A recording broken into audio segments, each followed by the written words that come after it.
Pengamat politik Rocky Gerung menyoroti langkah Presiden Prabowo Subianto yang menyatakan kesiapan Indonesia untuk berperan dalam upaya meredakan konflik antara Iran dengan Israel yang turut melibatkan Amerika Serikat. Menurut Rocky, sikap tersebut menunjukkan adanya strategi politik yang cukup cerdik dari Prabowo di tengah meningkatnya ketegangan geopolitik di kawasan Timur Tengah.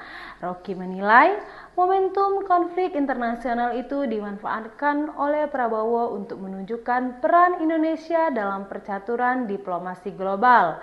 Hal ini terlepas dari berhasil atau tidaknya upaya tersebut, langkah Prabowo setidaknya dapat membentuk opini publik yang lebih positif terhadap Indonesia di mata dunia.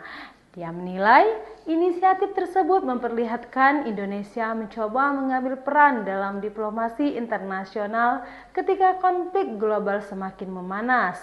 Menurut Rocky, keputusan Prabowo menunjukkan niat untuk memperbaiki persepsi publik yang sempat meragukan posisi diplomasi Indonesia di tingkat global.